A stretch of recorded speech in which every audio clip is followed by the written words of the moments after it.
But we had a young person come up to us after a meet.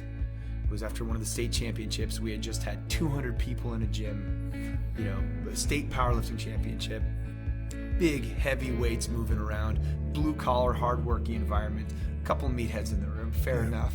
But we have made a commitment to pausing that and layering in this messaging. And it's like, you of course can be as strong and powerful and intense as you'd like to be. It doesn't make you not tough to also admit when you're going through something, and not, maybe admit's the wrong word, but share when you're going through something. Like, that's what teams do, right? Like, that's what we do here. And so we're layering this message on all the time.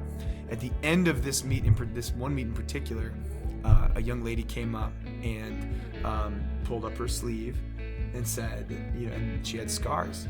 And with tears in her eyes, she gave me a big hug, and she was like, I just want you to know that, it's been a long time since I've self-harmed, and this is why, referring to the environment that we're in.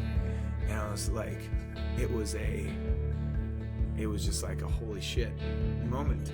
It's like, and you think like, how many of those stories, this person was at a certain point in their journey, and we were very fortunate to have provided an opportunity to, insert ourselves or somehow positively influence on that person's journey. But to your point, I wonder how many touch points have been just a little earlier on in the story that could have gotten to that point, that could have gotten even worse. And when I think about it like that, there's no quantifiable. And as a nonprofit, we were talking the other day about applying for grants and things like this, and it's like, how do you quantify this work? And it's almost like you can't, because the best metric would be zero, and we're referring obviously to negative outcomes there. But there is a value there that is beyond the sort of capitalistic sense of value, which, and I'm glad you brought that up, because the story that you're talking about is something that a lot of organizations and a lot of people have been doing for decades. Yeah. And not even giving value to themselves, really appreciating what they're doing there. Yeah. We're losing roughly about 132 individuals to suicide each day. Okay. Yeah. A day. When you do the math out, we're escalating up for 47,000 in America, 800,000 plus globally each year. And that rate has increased. In 2016, it was 121 per day. And that includes everyone from active duty to veterans of the military, law enforcement, to teens, to 55 years old, men, women, and child. There's no prejudice to suicide. Oh, no. Okay. No, yeah.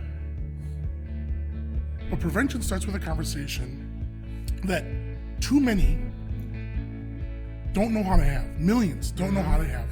And far too many never got the chance to have. Okay. That's right. And my stabilization and road to health, wasn't just, I did a bunch of drugs and now I'm fine. It was a conversation I had with one person who shared with me their experiences about talking about how mental health impacted their life in the summer of 2006, and they talked about how experiences they had related to a thing that they went and got therapy for.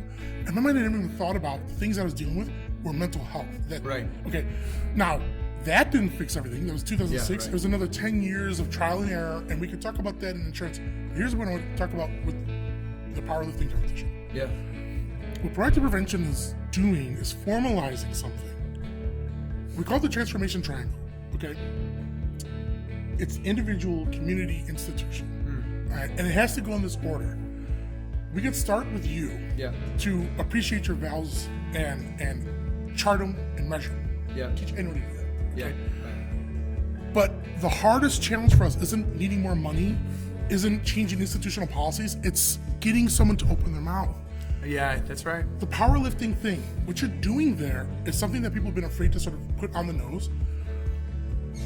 You're building a community. And I don't mean that just in the big C word of like hippy dippy, and I'm not saying it's dismissive, but it's a community. Here's what think about soldiers in a platoon and battle buddies, firefighters and fraternal order, a fraternity, a sports team, a Christian youth, or any religious youth, scouts, okay, a gaming club, a powerlifting association. People will open up a concert venue with room full of strangers, Yeah. and the person on the microphone says something about mental health, and people Yeah. lose their minds and share. Why is that happening? Remember, right back at the core about stigma, incompetency, and judgment? The most exciting thing about suicide prevention, with this number of 132 and others, is that when I talk about prevention steps in the conversation, each and every person, you and everyone around you, has the ability to immediately blow stigma out of the water and hold a safe space of community just by you being the one to raise your voice.